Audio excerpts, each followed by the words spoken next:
İsrail'le bir gizli anlaşmaya, ondan sonra perde arkasına bir diyalog ve neredeyse işte anlaşmanın bütün maddelerinin sağlandığı, aralarına bir barışın gerçekleşeceği noktasında basın yoluyla bir şeyler duyuyoruz, haberler duyuyoruz. Yani hakikaten bu çok düşündürücüdür.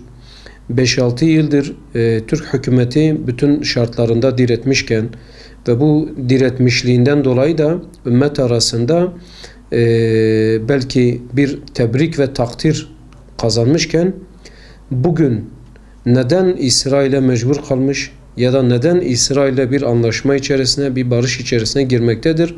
Gerçekten bunu anlamakta zorluk çekiyoruz, anlayamıyoruz ve anlamak da istemiyoruz doğrusu. Neden? Biz Mavi Marmara'da Türkiye Cumhuriyeti vatandaşı 10 kardeşimizi şehit vermişiz. Normalde bu bir savaş suçudur.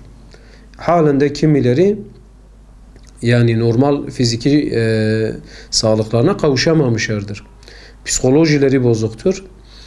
Hal böyleyken bugün işte hükümetin ya da İsrail tarafından yapılan açıklamalarda biz barışa yaklaşmışız, artık barışma durumundayız, eşiğindeyiz demeleri hakikaten bizi üzmüştür, bizi yaralamıştır. Başta Mavi Marmara katılımcıları olarak, daha sonra ümmetin bağrına da eğer gerçekten böyle bir şey var da gerçekleşecekse ümmetin bağrına bir hançer saplamak gibi bir şeydir bu. Başta Filistin'deki kardeşlerimize Türkiye'ye umutlarını bağlayan o çocuklara, o kadınlara çok büyük bir hayal kırıklığına uğratacaktır bu. Dolayısıyla buradan sesleniyoruz. Yani özellikle yetkililere sesleniyoruz. 5-6 yıldır ümmet içerisinde Mavi Marmara'dan dolayı iftiharla yad ediliyorsunuz. Gerçekten halklar bu konuda dik duruşundan dolayı hayırla yad etmişken, tebrik etmişken, taltif etmişken bugün ne oldu da siz geri adım atarak İsrail'e mecbur kalıyorsunuz?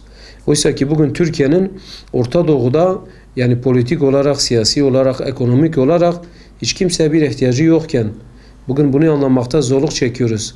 Türk hükümetinin yetkileri bugün bu güçlü oldukları dönemde ve İsrail'in şu anda ezik, mahcup ve boynu bükük bir haldeyken, güçsüz bir hale düşmüşken İsrail'le bugün neyi anlaşıyorsunuz? Neyi anlaşmaya çalışıyorsunuz? Niye anlaşıyorsunuz? Eğer anlaşacaktınızsa 5-6 yıldır neden anlaşmadınız? Neden ümmeti bu konuda yanılttınız diye bizden de böyle eleştiri, böyle sitem etme hakkımız doğmaktadır. Ve çağrımız şudur.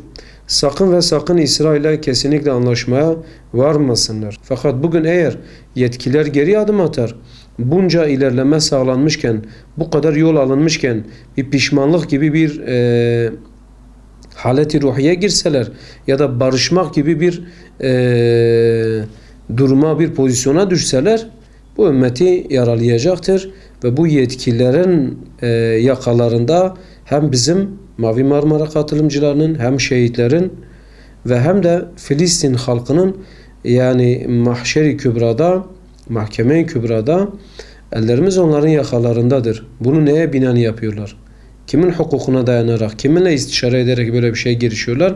Bunu anlamakta zorluk çekiyoruz ve çağrımız şudur. Asla ve asla İsrail devletiyle ki yetkililer, bugünkü Cumhurbaşkanı Sayın Recep Tayyip Erdoğan o gün bu işe devlet terörü yakıştırmasını yapmıştı. Terör devleti olan, devlet terörü estiren bir devletle bugün neye anlaşıyorsunuz? İsrail hangi konuda sizinle anlaştı ki? Hangi şartlarınızı kabul etmiş ki? Gazze'deki ambargonun kaldırılması en önemli şarttı. En önemli maddeydi. Bugün İsrail bunu kabul ediyor mu? Gerçekten Gazze'nin üzerindeki ablukayı kaldıracak mı? Kim buna inanır? Çocuk bile buna inanmaz.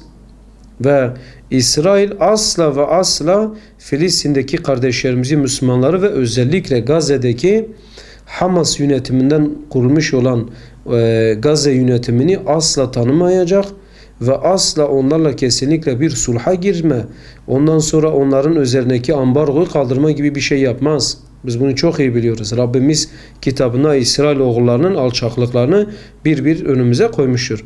Bundan dolayı kimse bizi aldatmaz. Her gün İsrail devam eden bombardımanlarıyla, tecridiyle, aş bırakmasıyla, yıkıp yakmasıyla Filistin halkını, Gazze halkını ölümüne kadar mağdur etmektedir. Bu mağduriyet kayboluncaya kadar bu davayı biz devam ettireceğiz. Artık mahkeme ise uluslararası mahkeme ise uluslararası mahkeme, kendi memleketimizde ise kendi memleketimizde veya da başka bir şey varsa ona da başvuracağız. Fakat biz süreci devlet ağzıyla takip etmiyoruz.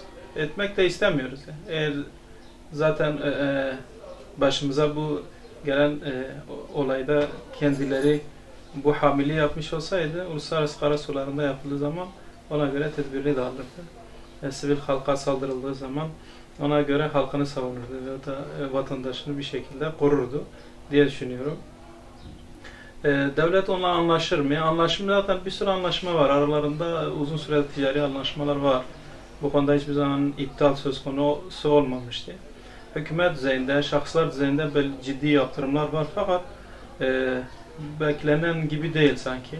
Özellikle bu son süreçte sanki yalnızlaşan Türkiye'yi işte yılanın kucağına itme gibi bir pozisyon da söz konusudur. İsrail yılandır.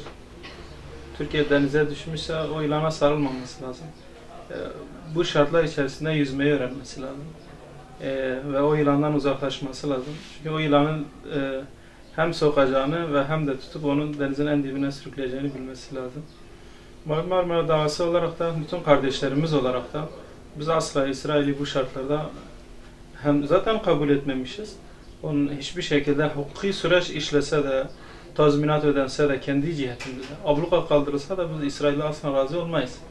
Çünkü kendi politikası, kendi canavarlığı, zalimliği ortadadır.